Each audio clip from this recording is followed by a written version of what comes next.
अस्सलाम वालेकुम स्टूडेंट्स आज हम बात करेंगे लेज़र की और ऑर्डिनरी लाइट की कुछ करेक्टरिस्टिक्स हम देखेंगे और उसमें हम फिर ये देखेंगे कि जो हमारी ऑर्डिनरी लाइट है या ऑर्डिनरी मोनोक्रोमैटिक लाइट है उसका लेज़र से क्या डिफरेंस है। तो सबसे पहले हम ये देखते हैं जो कि हमने लास्ट लेक्चर के अंदर बात की थी कि जो लेज़र है ये हमारी बेसिकली डेवलपमेंट है मेज़र में। तो मेज़र हमारे पास क्या थी, ये रेडिएशन थी माइक्रोवेव लेंथ के रीजन में, जिसको हम एम्प्लीफाई करते थे यूजिंग स्टिम्युलेटेड एमिशन। तो ये था इनविजिबल रीजन के अंदर। लेकिन जब यही काम जो है यानी जो रेडिएशन की जो एमिशन है, जो एम्प्लीफिकेशन है, वो विजिबल रीजन के अंदर हुई तो हमने उसको नाम दे दिया लेज़र। तो सबसे पहले जो विजिबल रीजन के अंदर लाइट जो थी वो डेवलप हुई, वो रूबी लेज़र थी और हीलियम नियॉन गैस लेज़र थी। तो इनकी जो डिफरेंशिएशन है ये इनके मीडियम की बुनियाद पे है, लेजिंग मीडियम की बुनियाद पे कि यानी इस रूबी लेज़र के अंदर जो स्टिमुलेटेड एमिशन है वो रूबी के अंदर होता है और हीलियम नियॉन के अंदर जो स्टिमुलेटेड एमिशन है वो इन दोनों में से एक गैस के अंदर जो होता है। तो एक गैस जो है उसके लिए एक हेल्पिंग टूल के तौर पे काम करती है। तो ये जो हमें लेज़र्स मिली इनिशियली, उसमें एक की वेवलेंथ जो थी वो हमारी यानी कि रूबी लेज़र की जो वेवलेंथ थी वो हमारी 6943 एंगस्ट्रॉम थी और जो हमारी हीलियम नियॉन गैस लेज़र थी इसकी जो वेवलेंथ थी वो 11500 एंगस्ट्रॉम है। तो ये बात हमने ज़हन में रखनी है कि लेज़र हर उस मटेरियल के अंदर पैदा की जा सकती है जिसके अंदर स्टिमुलेटेड एमिशन का प्रोसेस जो है वो पॉसिबल हो। तो शुरू में इन दोनों के अंदर जो है ये प्रोसेस जो है वो ऑब्जर्व किया गया, लेकिन बाद में आने वाले रिसर्चर्स ने ये देखा कि ये जो स्टिम्युलेटेड एमिशन है ये हम एटम्स के अंदर, आयंस के अंदर, गैस किसी भी चीज़ के मॉलिक्यूल्स में, लिक्विड्स में, सॉलिड में, गैसेस में, फ्लेम्स में, प्लास्टिक्स में, सेमीकंडक्टर में हम जो है इसको पैदा कर सकते हैं स्टिम्युलेटेड एमिशन को। लिहाजा उसके बाद फिर जो इसमें इस फील्ड के अंदर डेवलपमेंट हुई उसकी मदद से फिर हमने बहुत हाई एनर्जी की और बहुत लो एनर्जी की पावर की जो है वो लेज़र जो है वो हमने हासिल किए हैं। तो इन सब चीज़ों को देखते हुए अब जो लेज़र है वो अ, हम विजिबल रीजन के अंदर भी देखते हैं और इनविजिबल रीजन के अंदर भी हमें लेज़र जो है वो मिलती हैं। तो इनविजिबल में लो पावर की भी होती हैं और हायर पावर के अंदर भी हमें मिलती है, इनकी जो अल्ट्रा वायलेट रीजन के अंदर जो आती हैं और जो रेडियो फ्रिक्वेंसी रीजन में आती हैं उनकी जो पावर होती है वो लो होती है। तो बेसिकली बात ये है कि जिस भी मटेरियल के अंदर जो है वो स्टिमुलेटेड एमिशन का प्रोसेस हो सकता है उसमें हम एक मोनोक्रोमेटिक कोहेरेंट लाइट जो है जो एक सिंगल डायरेक्शन के अंदर मूव करती है वो हासिल कर लेते हैं। तो depending upon the type of material जो हमारी यूनिडायरेक्शनल रेडिएशन होगी उसकी पावर मिली वाट से मेगावाट तक होगी और इसकी इस कम पावर को और हायर पावर को हम डिफरेंट किस्म की एप्लीकेशंस के लिए आजकल जो है वो इंडस्ट्री में, मेडिकल में, रिसर्च में हम बहुत जगह पे इस चीज़ को हम इस्तेमाल कर रहे हैं। तो लेज़र बीम के स्पेसिफाइड जो फीचर्स हैं उनमें सबसे पहले जो है वो हम उसकी डायरेक्शनैलिटी देखते हैं। तो अगर हम लेज़र को आम जो पॉलीक्रोमेटिक लाइट है जिस तरह सनलाइट है या जो हमारी मोनोक्रोमेटिक लाइट है, ऑर्डिनरी मोनोक्रोमेटिक लाइट, उसमें हम देखते हैं तो हमारी जो लाइट हमें किसी भी रीजन से जो है वो मिलती है, किसी भी सोर्स से मिलती है, वो तमाम डायरेक्शंस के अंदर जो है वो एमिट होती है। तो इसकी मिसाल हमारा जो कमरे के अंदर बल्ब लगा है वो है, ट्यूबलाइट है, सूरज है। तो ये सारी जो चीज़ें हैं ये हमें जो इलेक्ट्रोमैग्नेटिक रेडिएशन प्रोवाइड कर रही हैं, these are spreading in all directions. तो इसके बरक्स अगर हम बात करें लेज़र की, तो लेज़र में ऐसा नहीं होता। अगर हमारे पास एक आइडियल लेज़र है तो वो लेज़र जो होगी वो कभी भी स्प्रेड नहीं करेगी, बल्कि वो एक सिंगल डायरेक्शन के अंदर जो है वो मूव करेगी। तो इसलिए हम जो लेज़र जो है, यानी कि हम इस फिनोमेना से जो रेडिएशन मिलती है उसको हम यूनिडायरेक्शनल बीम जो है वो कहते हैं। यानी कि जिस डायरेक्शन के अंदर अ, हम लेज़र को एमिट करेंगे उस डायरेक्शन के अंदर जो है वो मूव करती जाएगी। तो लेकिन इन रियलिटी ऐसा नहीं है। इन रियलिटी ये है कि जब हमारी लेज़र बीम को बहुत सारा डिस्टेंस जो है वो ट्रेवल करती है, तो उसमें किसी न किसी हद तक बहुत कम होता है as compare to ordinary light. थोड़ी सी डाइवर्जेंस जो है वो होती है, थोड़ी सी जो उसमें स्प्रेडिंग जो है वो होती है। तो ये स्प्रेडिंग क्यों होती है वो हम आगे जाके देखेंगे। तो इसको हम जो हमारी फॉलोइंग डायग्राम है उससे भी हम इसको जो है वो अंडरस्टैंड कर सकते हैं। तो ये हमें एक ऑप्टिकल कैविटी जो है वो नज़र आ रही है। बहुत सिंपल सा लेज़र का फिनोमेना इसमें शो किया गया है। इसमें ये जो इंसर्कल किया है, ये इसके अंदर लेज़र जो है पैदा हो रही है, और ये हमारा टोटली रिफ्लेक्टिंग मिरर है। इसमें किसी किस्म की रेडिएशन बाहर नहीं निकलती, और ये जितना हमें रेडिएशन का डाया चाहिए होता है उतना हिस्सा हम इसको जो है वो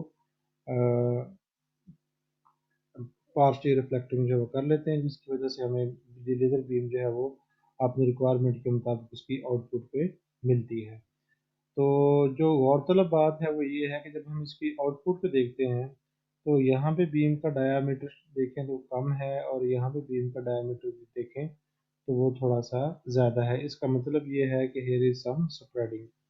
तो इस चीज़ को आपने अक्सर ऑब्जर्व भी किया होगा। बाज़ लोगों ने 12 रबी अव्वल के ऊपर या कि दुकानों के ऊपर पब्लिसिटी के लिए उन्होंने लेज़र बीम रखी होती है, जो शुरू में तो बहुत बारीक होती है, लेकिन जैसे जैसे डिस्टेंस जो है उसका बढ़ता है, उसके अंदर जो स्प्रेडिंग है वो होती है, और जहाँ पे वो हिट कर रही होती है वहाँ पे उसका स्पॉट जो है काफ़ी बड़ा होता है। तो ये भी हमें जो है उसकी स्प्रेडिंग के बारे में बताती है। तो स्प्रेडिंग लेज़र के अंदर भी इन रियलिटी होती है, लेकिन ऑर्डिनरी लाइट के मुकाबले में जो लेज़र के अंदर स्प्रेडिंग है वो बहुत कम होती है, वो ना होने के बराबर होती है। तो लिहाजा वो लेज़र हमारे लिए ज़्यादा सूटेबल होगी, ज़्यादा अच्छी होगी, जिसमें ये स्प्रेडिंग का जो फिनोमेना है ये कम से कम होगा।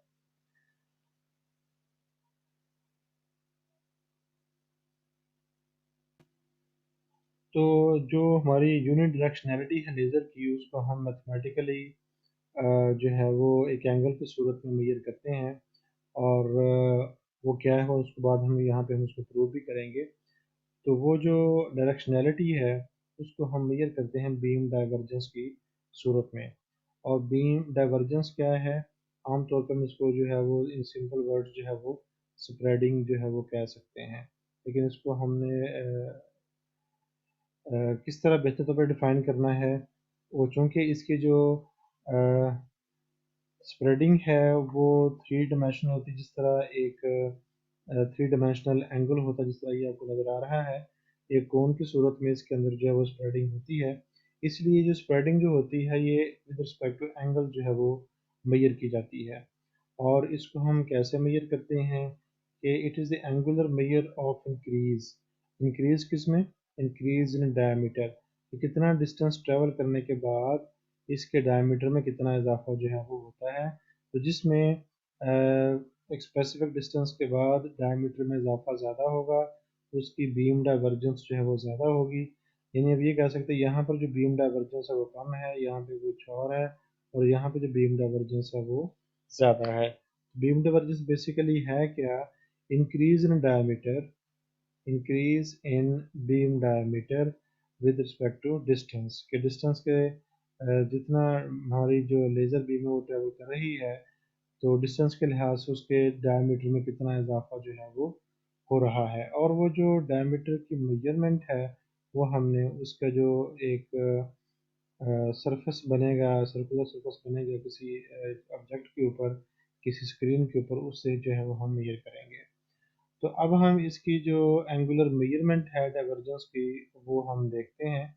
और ये जो एंगल हमने मेजर करना है वो हमने इसके सेंटर से करना है। सेंटर से मुराद ये है कि ये हमारा जो, जिसको मैं हाईलाइट कर रहा हूँ, तो ये जो है वो हमारा ऑप्टिकल अपर्चर है। जितने से लाइट जो है वो निकल रही है, यानी कि यहाँ पे एक होल था, उतने से लाइट निकल रही है, तो हमने ये वाला एंगल जो है वो मेजर करना है।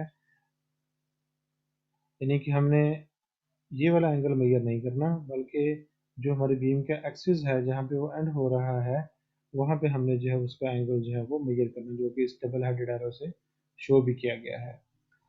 तो इसके लिए हमें क्या करना पड़ेगा, जब हम ये एंगल मालूम करेंगे, तो हमने चूंकि इसके सेंटर से तो नहीं लेनी, तो इसलिए हमें ये वाला जो डिस्टेंस है इसमें से एक्सक्लूड करना पड़ेगा। तो जैसा कि डायग्राम पे आपको नज़र आ रहा है कि यहाँ से लेके यहाँ तक जो डिस्टेंस है उसको हमने डी प्राइम कह दिया। अब इसमें से हमने ये वाला जो डिस्टेंस है ये निकालना है। तो ये जो डिस्टेंस है इसको हमने डी से जो है वो रिप्रेजेंट किया है। तो ये वाला जो डिस्टेंस है ये हम निकाल देंगे। तो ये डिस्टेंस निकालने के बाद हमारी ये जो टोटल स्प्रेडिंग होगी 3 डायमेंशन में, वो हमारे पास आ जाएगी, उसकी लेंथ आ जाएगी डी प्राइम माइनस डी। तो ये आएगा हमारे पास टोटल एंगल। लेकिन हम जो इसका हाफ निकालते हैं, इसलिए इस ट्राइंगल के लिए हमें ये हमारे पास जो ट्राइंगल बन रही है, इसके लिए हमें इस टोटल डिस्टेंस का हाफ चाहिए। तो फिर हम उसके अंदर जो सिंपल ट्रिग्नोमेट्रिक रूल है वो लगा के इसको जो है वो एंगल को मेजर कर सकते हैं। तो इसको अब हम मेजर करते हैं।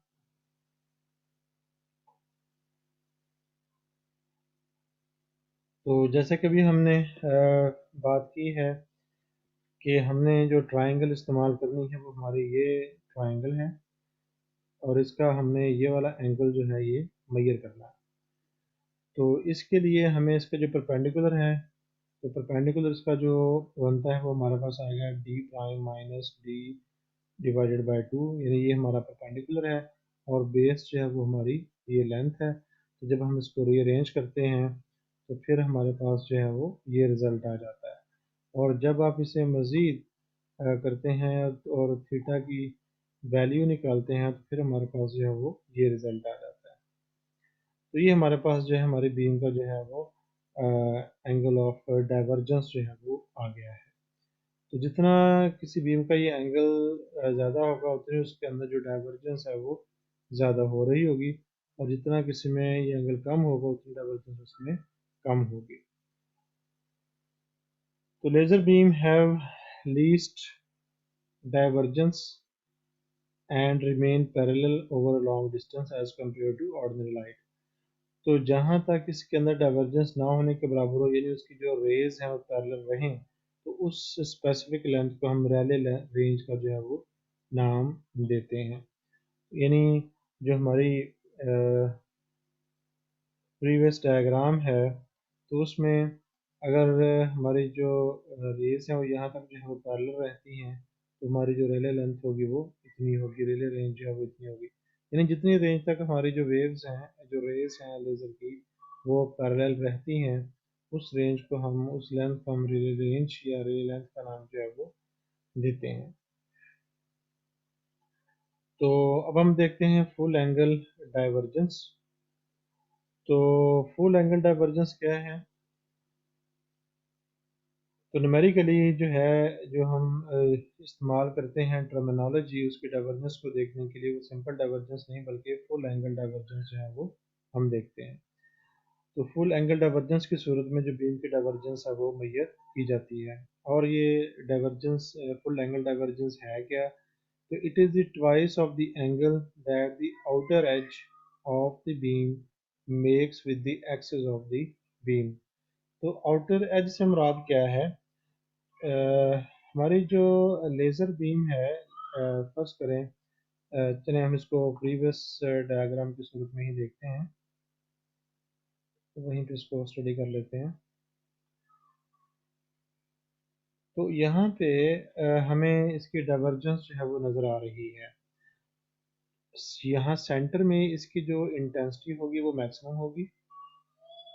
जैसे जैसे हम ऊपर की जानब जाएंगे इसकी जो इंटेंसिटी जो है इसमें कमी होना शुरू हो जाएगी, और ये कमी फेड होगी, यानी कम होनी शुरू हो जाएगी, यकदम ख़त्म नहीं होगी। तो इसलिए इसका जो अगर हम बात करें तो इन सिंपल वर्ड्स, जो आउटर एज है वो वेल डिफाइंड नहीं होगा। तो outer as is not well defined, क्योंकि इसमें रोशनी फेड आउट तो होती है, यकदम ख़त्म नहीं होती। तो फिर इसके लिए हमने एक जो है वो पैरामीटर डिज़ाइन किया कि अगर सेंटर में उसकी इंटेंसिटी जो है वो आई नॉट है एट सपोज, और वो डिस्टेंस जहाँ पे ये जो इंटेंसिटी जो है 1/e टाइम्स रिड्यूस होगी, ये हमारे पास एक स्पेशल नंबर है। तो जहाँ पे ये इंटेंसिटी इतनी रिड्यूस हो जाएगी उसको हम नाम देंगे आउटर एज।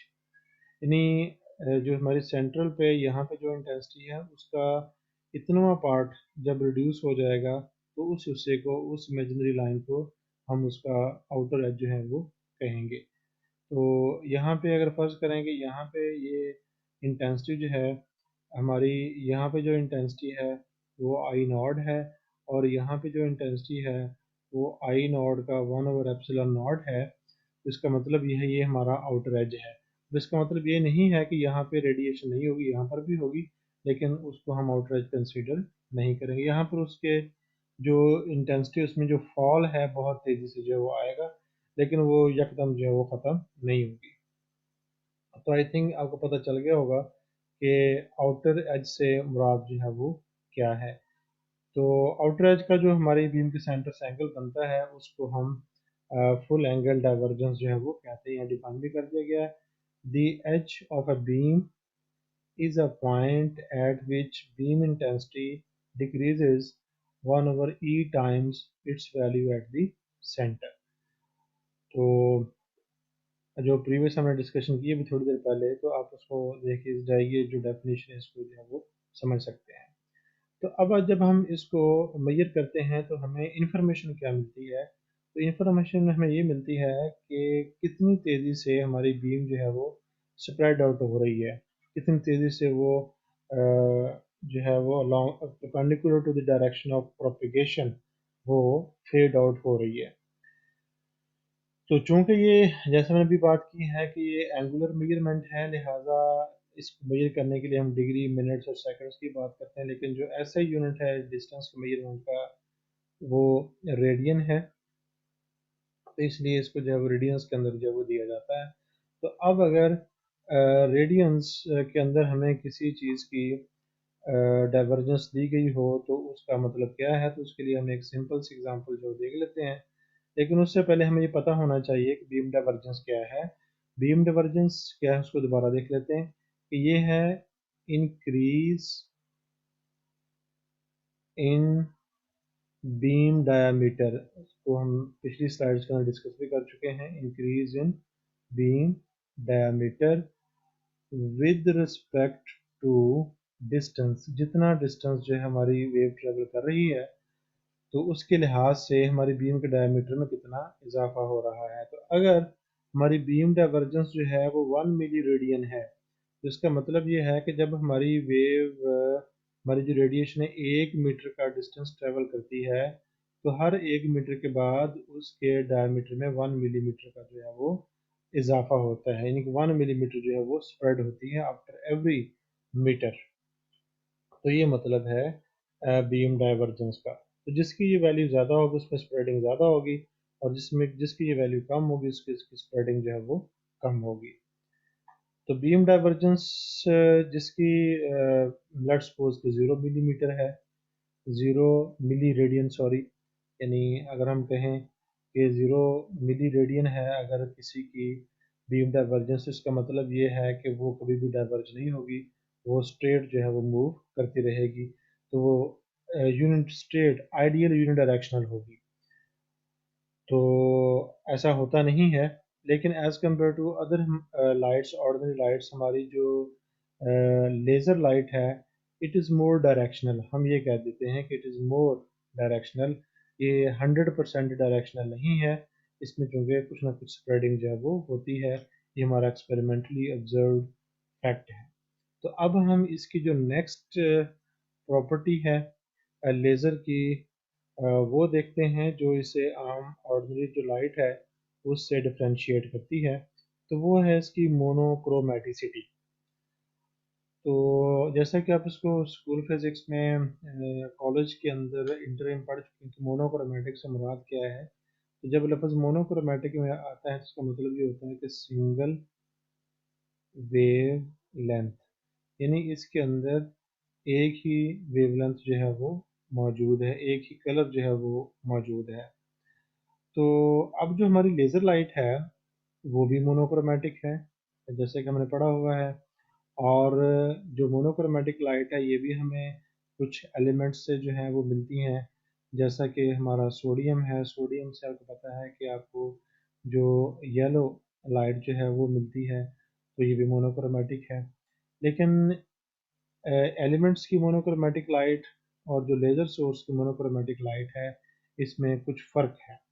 तो वो फ़र्क हम देखते हैं कि जब हम इसका स्पेक्ट्रम लेते हैं, यानी अब इसको हम एक प्रिज्म से पास करवाते हैं, तो इसकी जो वेवलेंथ्स हैं वो हमें एक से ज़्यादा मिलती है। जिसमें वेवलेंथ में एक से ज़्यादा मिले तो वहाँ पे हम जो है वो जितनी वेवलेंथ का जो स्पेक्ट्रम है, जो वैल्यूज़ है वो ज़्यादा होती है, तो हम कहते हैं कि उसकी बैंड विड्थ जो है वो ज़्यादा है। मिसाल के तौर पे अगर हम अपनी विजिबल लाइट की बात करें, तो आपको पता है कि उसकी जो वेवलेंथ है जो विजिबल है 400 नैनोमीटर से 700 नैनोमीटर है। तो इसमें जो फ्रीक्वेंसी जो वेवलेंथ रेंज है वो 300 नैनोमीटर है। तो इसलिए इसकी विद रिस्पेक्ट टू वेवलेंथ जो बैंडविड्थ है वो 300 नैनोमीटर है। तो जिसके अंदर ये बैंडविड्थ ज़्यादा होगी, इसका मतलब ये है कि लेस मोनोक्रोमेटिक होगी, और जिसमें ये बैंडविड्थ कम होगी it will be more monochromatic. तो इसको जो है वो अब हम एक डायग्राम की सूरत में समझने की कोशिश करते हैं कि मोनोक्रोमेटिसिटी से मुराद क्या है। तो हमारे जो कन्वेंशनल सोर्सेज हैं उनके अंदर जिस तरह के अभी हमने बात की कि जो ऑर्डिनरी लाइट है उसमें 300 नैनोमीटर बैंडविड्थ है, और जो हमारे जो मोनोक्रोमेटिक लाइट सोर्स है, अभी हम उसको डायग्राम के अंदर देखेंगे भी, उसकी जो बैंडविड्थ है वो 10 to 20 नैनोमीटर है। यानी उसका जो स्पेक्ट्रम है उसकी विड्थ जो है वो इतनी है। और जब हम अ, उसी कलर की लेज़र इस्तेमाल करें, ये हमारे पास रेड लाइट है from some conventional light source, और जब हम रेड लेज़र इस्तेमाल करते हैं तो फिर हमें जो रेंज मिलती है वो 1 नैनोमीटर की है। यानी जो बैंडविड्थ है वो ज़ीरो नहीं है। तो आइडियल लेज़र के लिए जो बैंडविड्थ है इट मस्ट बी ज़ीरो, यानी उसमें सिर्फ सिंगल वेवलेंथ होगी, सिंगल फ्रिक्वेंसी होगी। लेकिन हम देखेंगे इस कोर्स के अंदर कि हमारी जो लेज़र है उसकी बैंडविड्थ ज़ीरो तो हो ही नहीं सकती, होगी ही नहीं। तो उसकी जो बैंडविड्थ है वो as compare to ordinary light conventional sources बहुत कम होगी। जैसा कि यहाँ इसमें हीलियम नियॉन लेज़र की सूरत में जो बैंडविड्थ है वो 1 नैनोमीटर, मतलब इसमें जो हमें स्पेक्ट्रम मिलता है उसकी जो वेव रेंजेस हैं, वेवलेंथ रेंज है वो 1 नैनोमीटर तक है। तो जितनी किसी लेज़र की बैंडविड्थ जो है वो कम होगी, उतनी ही ज़्यादा वो मोर मोनोक्रोमेटिक होगी। तो अब हम इसको जो है डायग्राम की मदद से देखने की कोशिश करते हैं। तो चूँकि यहाँ पे मैंने देखा है कि जो लेज़र है उसकी अंदर जो बैंडविड्थ है बहुत कम है, इसलिए हम कहेंगे कि it has higher degree of monochromaticity as compare to ordinary monochromatic light source. तो अब जो है हम इसको डायग्राम से स्टडी करने की कोशिश करते हैं, डायग्राम से हम इसको समझने की कोशिश करते हैं। तो यहाँ डायग्राम में आपको तीन लाइट सोर्सेज जो दिखाए गए हैं, ये हमारे पास वाइट लाइट है जो हमें सन से मिलती है, और इसकी जो बैंडविड्थ है, जैसे मैंने बात की थी कि इसकी जो रेंज है 400 से 700 नैनोमीटर तक है, लेकिन जो इसकी बैंडविड्थ है विद रिस्पेक्ट टू वेवलेंथ वो 300 नैनोमीटर है, यानी इन दोनों वैल्यूज़ का जो है वो डिफरेंस। और जब हम रेड लाइट की बात करते हैं तो ये रेड लाइट मोनोक्रोमेटिक है, लेकिन ये लेज़र से नहीं है, कन्वेंशनल हमारा सोर्स है, यानी किसी कोई एलिमेंट है, यहाँ से हमें ये लाइट जो मिल रही है, तो इसमें ये देखें इतना इसके अंदर जो है वो रेंज आ रही है, डीप रेड और लाइट रेड। तो लेकिन है, और इसकी जो वेवलेंथ अभी में देखिए वो कितनी थी, वो 10 to 20 नैनोमीटर की रेंज में यहाँ पे हमें रेडिएशन मिलती है। लेकिन जब हम बात करते हैं रेड लेज़र लाइट की, तो उसमें देखें कि हमें जो है वो आइडियली वन कलर ही मिलता है, यानी एक ही वेवलेंथ जो वो मिलती है। तो बेसिकली ये भी ऐसा नहीं है, क्योंकि इसके अंदर भी जो होती है वो बैंडविड्थ होती तो ज़रूर है अबाउट 1 नैनोमीटर, लेकिन ज़ीरो नहीं होती। लेकिन हम ये कह सकते हैं कि ये जो रेड लेज़र लाइट है, it is more monochromatic then ordinary light. तो ये दो प्रॉपर्टीज़ हैं।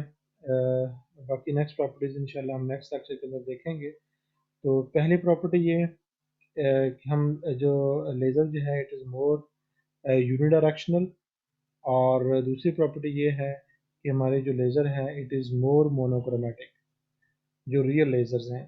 तो 100% यूनिडायरेक्शनल नहीं होती हमारे लिए लेज़र, रियल लेज़र, और ना ही 100% जो मोनोक्रोमेटिक होती है।